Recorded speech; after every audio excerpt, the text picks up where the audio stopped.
Posé sur la faible dose. Simplement pour présenter Annie Tebomoni. C'est bon. Je vous présente effectivement une scientifique qui est engagée, car effectivement elle n'a rien d'une scientifique enfermée dans un trou d'ivoire. Elle a refusé la Légion d'honneur pour dénoncer effectivement l'impunité des crimes industriels, pour dénoncer ainsi le manque de financement du secteur de la recherche dans ce domaine. Donc à vous, Annie, pour votre intervention. Bonjour à tous et merci de me donner l'occasion de revenir sur ces problèmes. Alors, émergent d'un questionnement sur les faibles doses, approche scientifique et médicale, j'ai mis un point d'interrogation. Pourquoi un point d'interrogation? Parce que après l'exposé de Pierre Barbet, on aurait l'impression que la science avance, qu'elle est neutre et que tout se questionne.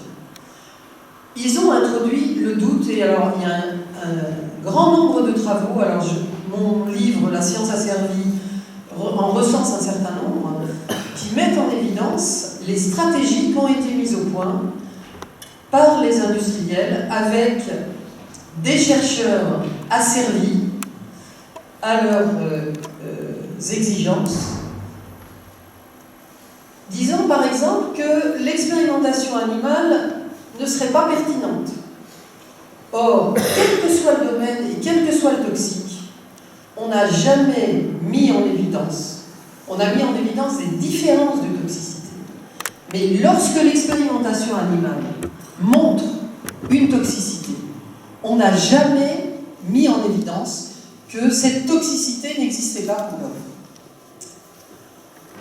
Première affirmation, premier postulat. Deuxième postulat, les données humaines ne seraient pas représentatives. Alors là, je dirais qu'on va le décliner, je ne vais pas m'attarder à ce stade, on en reparlera. Le problème de la représentativité est infernal, puisque c'est le moyen de reconduire indéfiniment le doute. Les données d'exposition ne seraient pas fiables. Ben évidemment, on ne va pas les chercher. Tout ce qui a été présenté par Pierre Barbet, ça montre qu'on est dans des estimations.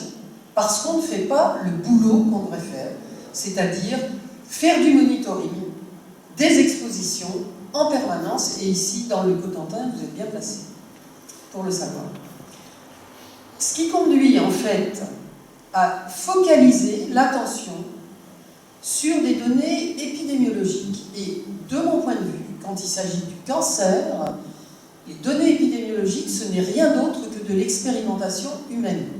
Puisqu'il faut entre 2, 5, 10, 20, 30, 40 ans pour déclencher des cancers, pour arriver à la fameuse significativité statistique, eh bien, on va exposer les humains pendant des décennies, voire plus, pour affirmer que, et encore on n'affirme jamais, parce qu'on est dans le probabiliste et on va le voir. Donc, le savoir biologique et toxicologique sur les effets de la radioactivité est un savoir qui a acquis un statut de deuxième zone. C'est-à-dire que ce savoir n'est jamais pris en compte au premier degré, sauf si l'épidémiologie autorise, entre guillemets, à considérer que, effectivement, il y a des effets. C'est-à-dire que les mécanismes de toxicité, il y a des chercheurs qui ont travaillé sur ces mécanismes depuis très longtemps, notamment toute cette question du stress oxydant avec la production de radicaux libres, que ce soit dans la radioactivité, dans l'amiante ou dans d'autres types de toxiques. Ce savoir-là n'est pas pris en compte au premier degré. Il faut attendre que l'épidémiologie donne le feu vert pour abaisser notamment les normes. En France, nous n'avons pas de registre de cancer systématique et surtout pas de registre de cancer qui comporte des données permettant de relier les cas de cancer à des expositions. C'est-à-dire, il n'y a pas de reconstitution du parcours professionnel, il n'y a pas de reconstitution de l'histoire résidentielle. En d'autres termes, les quelques registres de cancer servent à compter les morts et les malades, non, compter les morts pratiquement, un peu les malades, mais certainement pas à donner les outils d'une réelle connaissance de la répartition des cas de cancer en fonction du type d'exposition. On n'a pas de suivi rigoureux des effets dans les populations exposées. L'industrie nucléaire est une industrie jeune, elle a 70 ans. C'est rien à l'échelle de l'industrialisation dans la société industrielle. On avait tous les outils pour faire un suivi rigoureux de toutes les populations exposées. Pourquoi ne l'a-t-on pas fait? C'est un choix politique. Alors, il y a une notion qui qui est extrêmement confortable pour tout l'establishment industriel du nucléaire et plus largement de toutes les industries toxiques, que ce soit la chimie, l'amiante, le nucléaire.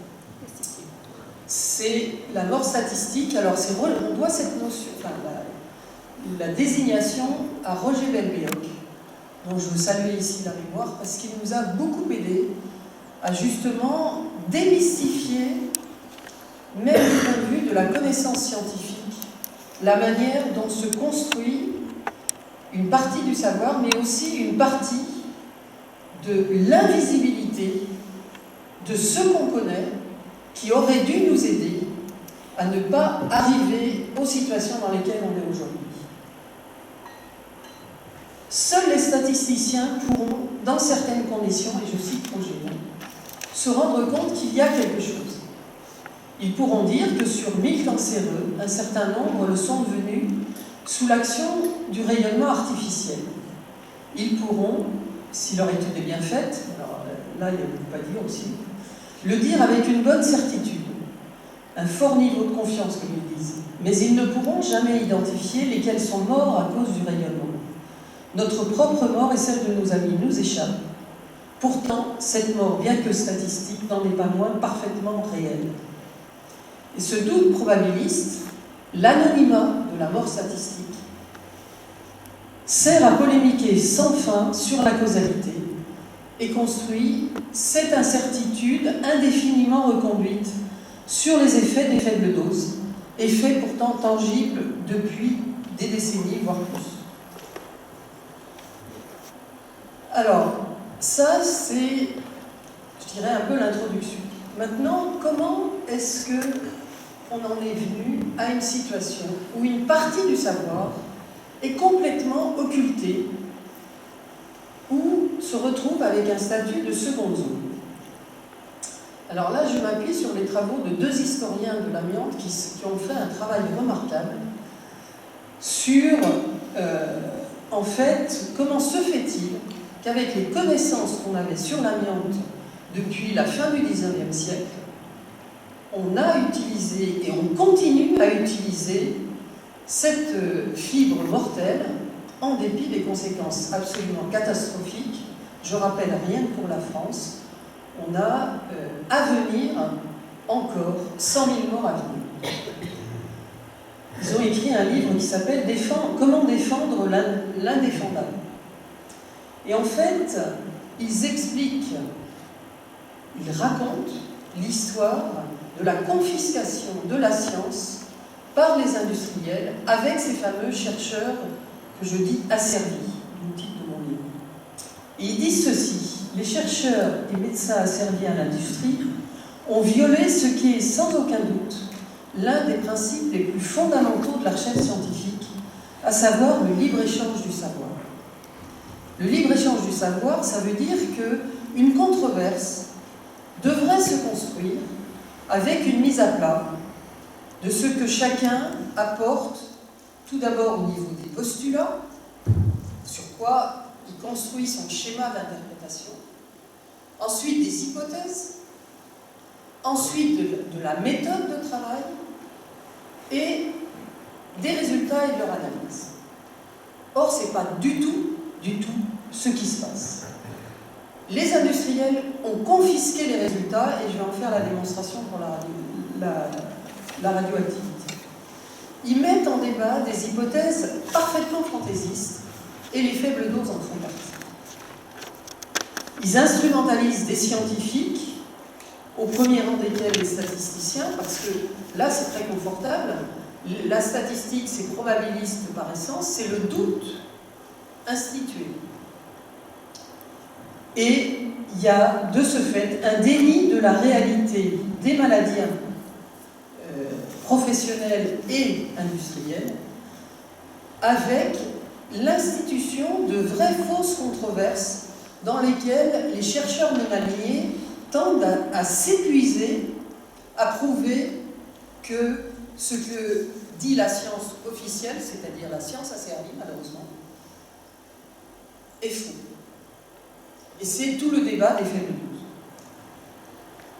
Bon, je passe très vite, surtout que Pierre Barbet l'a déjà évoqué et Yves en parlera.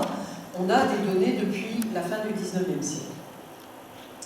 Je voudrais revenir quand même sur un épisode qui est très peu connu. C'est la première norme aux États-Unis concernant le radium. Alors, le radium, il faut savoir qu'il y a eu une lutte ouvrière absolument emblématique des femmes qui montaient les montres lumineuses et qui mettaient une pointe de radium pour qu'elles soient lumineuses. Et pour faire cela, elles avaient des pinceaux extrêmement fins et pour affiner le pinceau, elles mettaient le pinceau dans la bouche. Et très rapidement sont apparues des nécroses osseuses de la cavité buccale pour ces femmes, des cancers, des leucémies, je vous passe les détails, qui ne sont vraiment pas des détails, et ces femmes ont eu le courage de dénoncer le travail qu'elles faisaient dans les années 20-30. C'est pas maintenant. Il y a un médecin, Robley Evans, qui a travaillé sur, il y a eu une étude, il était aussi épidémiologiste, et il fait une publication sur le cas des radium girls, on les a appelés comme ça. Il y a un historien qui a fait un très très beau bouquin sur leur lutte. En 1933, il affirme que des doses de radium à l'intérieur du corps aussi faibles que 2 millionièmes de grammes peuvent provoquer la mort.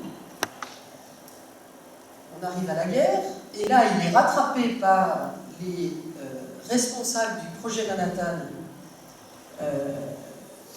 par rapport à la bombe atomique, et qui lui disent, écoutez, il y a deux solutions. Soit vous partez au front, on est en 1942, soit vous nous donnez la dose maximale admissible d'exposition au radium. Il n'a aucune base, si ce n'est d'avoir vu que les ouvrières qui manipulaient le radium étaient atteintes d'un certain nombre de pathologies. Et voilà la définition qu'il donne. Cette dose sera le niveau de radium que notre femme ou notre fille aurait incorporé et avec lequel nous serions parfaitement tranquilles.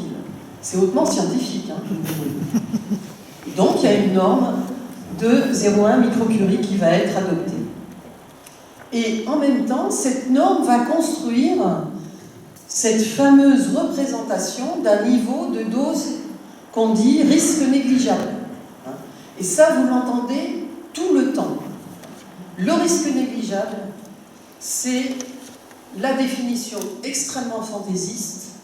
C'est issu de cette définition extrêmement fantaisiste par Robley Evans. Alors, je voulais insister aussi sur le plutonium, hein, parce qu'on est à Flamanville. Il y a du plutonium dans le box. On sait que ce combustible est de plus en plus utilisé. Donc je voulais vous donner cette affirmation par l'un des trois physiciens qui a fait la découverte du plutonium en 1939. Le plutonium, c'est un radioélément totalement artificiel. Donc là, ils ne peuvent pas nous opposer la radioactivité naturelle comme ils le font d'habitude. Voilà ce que dit John Goffman, et il a dit dans le cadre d'un procès très très célèbre aux États-Unis par rapport à une ouvrière qui voulait révéler à des journalistes un problème dans une usine justement de retraitement au plutonium. Et il dit ceci: le plutonium émet constamment des particules alpha qui se déplacent à la vitesse de milliers de kilomètres par seconde. 2000 fois par minute, ces particules alpha s'échappent, délivrant 5 millions de volts chacune, C'est un projectile fantastique. Dans le poumon, les particules alpha frappent les cellules du poumon avec 2,5 millions de fois plus d'énergie que celle que vous obtenez du carbone qui brûle. Ainsi, supposer que vos cellules ne vont pas être endommagées revient à vous dire « Écoutez, une faible quantité de cela ne peut pas vous faire de mal. » C'est un non-sens tellement absurde que personne ne peut penser cela. Et pourtant, c'est ce qui se passe par rapport aux faibles doses. Alors là aussi, je vais passer très très vite.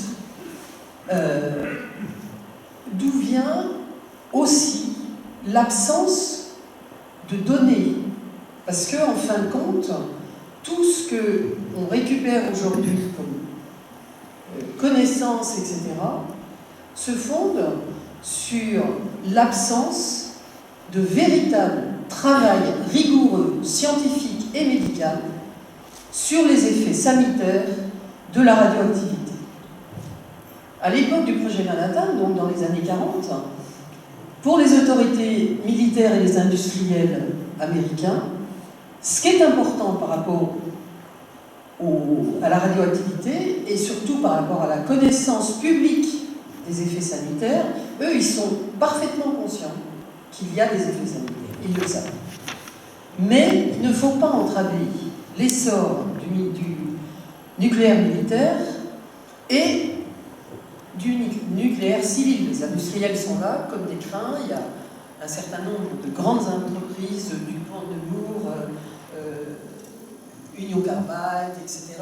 Et ils savent très bien que derrière, ils vont développer une industrie, Atom for Peace. Donc, en dire le moins possible. Et ça, ils s'appuient sur l'expérience d'autres industriels, et notamment le plomb et l'amiante. Et puis, il faut éviter surtout d'avoir des procès de la part des victimes. Alors, il y a un certain nombre d'accidents dans le cadre du projet Manhattan, j'en raconte quelques-uns dans mon bouquin, qui auraient pu déboucher sur des procès vis-à-vis des autorités du projet Manhattan. Donc, qu'est-ce qu'ils font? Ils vont faire de l'expérimentation humaine directe. Ils vont injecter du plutonium, non pas pour voir quels sont les effets, mais d'une part pour comprendre un peu le métabolisme du plutonium, pour voir quel est le moment où on passe des effets directs aux effets indirects, des effets stochastiques aux effets des effets non stochastiques, c'est-à-dire déterministes, aux effets différés et plus aléatoires. Et ils ne feront aucun suivi pour leurs victimes.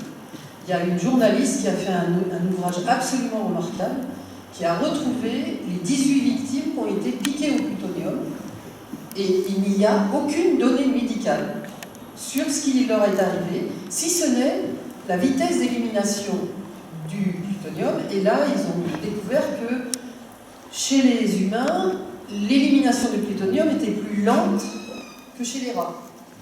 Et qu'on stockait le plutonium dans les eaux avec eux. Vous imaginez les dégâts que ça peut faire.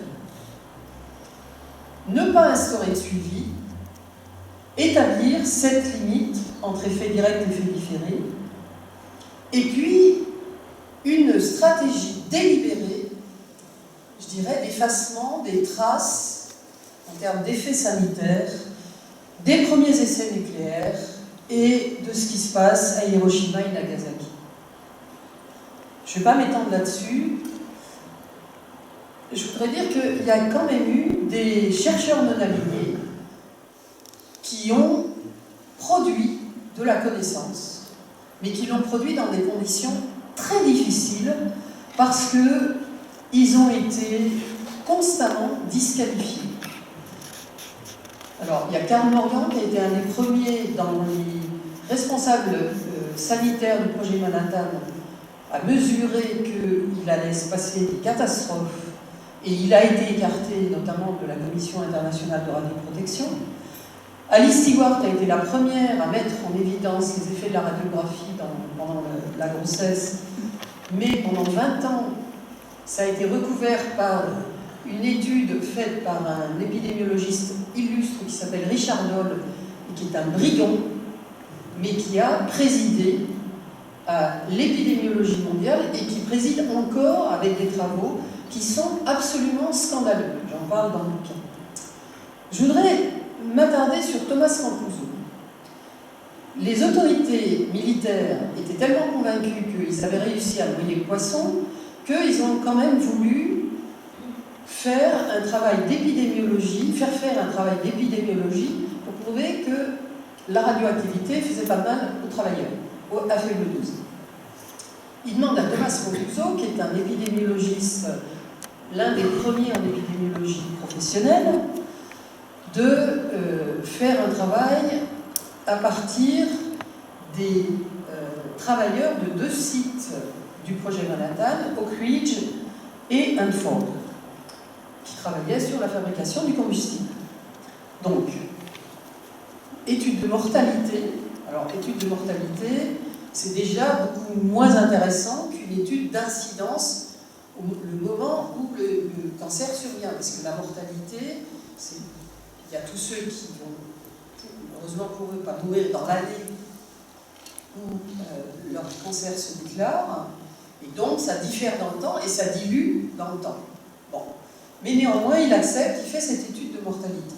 Il va faire un suivi, donc il reconstitue à partir de cette cohorte tous ceux qui sont décédés entre 1943, je crois, et puis il commence ce travail au début des années 70 et il va le poursuivre jusqu'en 75. Et contrairement à ce que pensent les autorités militaires et civiles nucléaires aux États-Unis, les résultats sont très inquiétants. Il y a 3 à 4 fois plus de décès par cancer et donc de décès précoces par cancer, puisque c'est des travailleurs qui ont commencé à travailler là dans les années 40, que ce qui était attendu. Et là, qu'est-ce qui se passe? La commission nucléaire américaine dit à Mancuso qu'il n'est pas question qu'il publie ses résultats. Il avait senti la tension monter entre lui et ses autorités et il avait fait une copie de son fichier qu'il avait confié à Alice Stewart, et heureusement. Parce que du jour au lendemain, son contrat se termine, non seulement il ne peut pas continuer, mais il est expulsé, il n'y a pas d'autre mot. Et involontaire ou volontaire, un incendie détruit une partie des dossiers des travailleurs du site d'Oak Ridge. Donc, impossible de continuer ce travail. Du coup, l'enquête s'arrête et il n'y aura plus aucune enquête, disons, importante sur les effets sanitaires de la radioactivité chez les travailleurs exposés, pratiquement jusqu'aux années 90.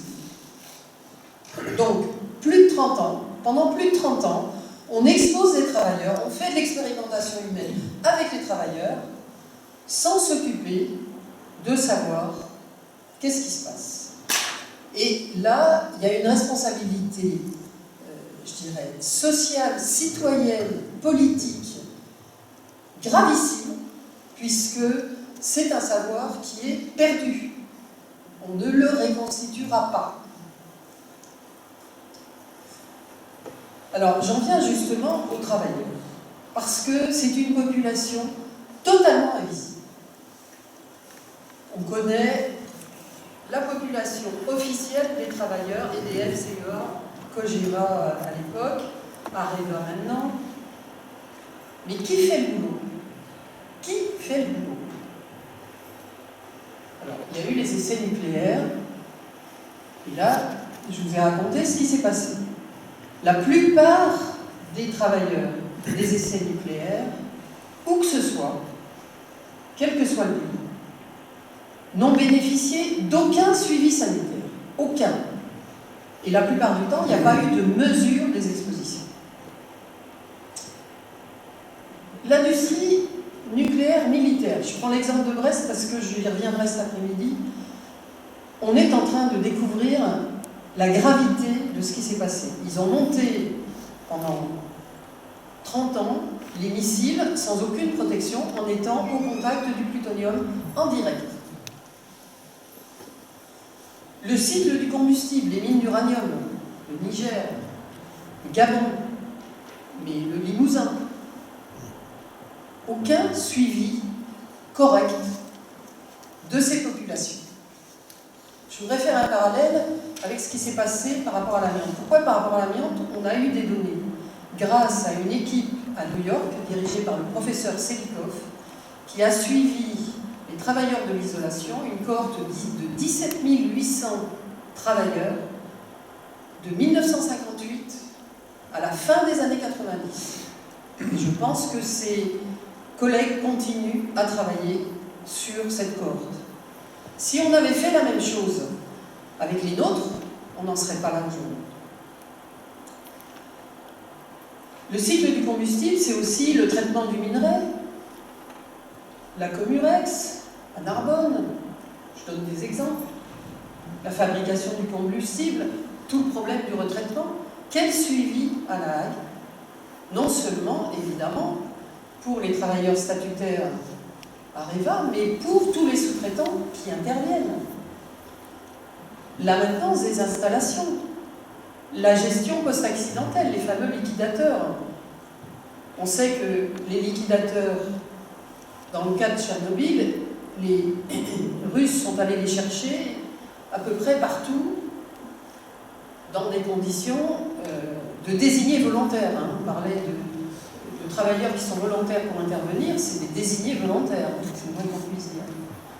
Les travaux du démantèlement, où les autorités françaises sont remarquablement silencieuses sur qui fait quoi dans le démantèlement. Grâce au travail de ce qui a été fait à Brénilis par les associations, il y a eu un tout petit peu, on a levé un petit coin du voile. Mais alors, il y a une discrétion sur ce qui se passe sur le démantèlement d'un certain nombre de réacteurs à Saint-Laurent, à Chinon, etc., où là, on ne sait rien. Et puis, la gestion des déchets, et j'en passe et des minutes. Et en fait, pour la France, mais c'est la même chose au Japon, c'est la même chose en Suède, c'est la même chose aux États-Unis, les industriels ont mis au point un outil absolument remarquable d'effacement des traces en matière d'effets sanitaires, c'est la sous-traitance du risque radioactif. Parce que Pierre Vermet vous a parlé des limites de dose. Alors, tout ça, c'est très bien sur le papier. Mais quand il a fallu abaisser de 50 à 20 millisieverts en France, pourquoi est-ce qu'on a mis autant de temps? Parce que déjà avec 50 millisieverts, au début des années 90, et avec une surveillance qui était absolument minable au regard de ce qui aurait été nécessaire, il y avait des dépassements de doses réglementaires annuelles pour un certain nombre de travailleurs qui intervenaient dans la maintenance des centrales en sous-traitance. Donc, qu'est-ce qu'ont fait EDF et les autres exploitants du nucléaire? Eh bien, ils ont décidé de faire de façon systématique tout le travail de maintenance. Pourquoi? Parce que ça leur a permis de rendre ce travail flexible et de faire ce que nous avons appelé la gestion de l'emploi par la dose. Un travailleur qui arrive en limite de dose, c'est pas compliqué, on le vire, on en prend un autre. Bon, on pourra y revenir s'il y a un moment vous voulez qu'on en discute, mais c'est ça. Et non seulement la sous-traitance sert donc à donner une vitrine de respect de la réglementation, mais ça fait disparaître l'existence même de ces travailleurs. Parce qu'ils n'ont pas le même statut, ils n'ont pas le statut EDF, ils n'ont pas d'existence légitime sur les sites, ils sont très mal considérés par leurs collègues, et quand il leur vient la mauvaise idée de se syndiquer, à ce moment-là, ils se font verrer, et EDF les marque au fer rouge pour dire « je n'en veux plus sur mes sites », et Philippe Billard, qui est là, pourra vous en dire un mot cet après-midi.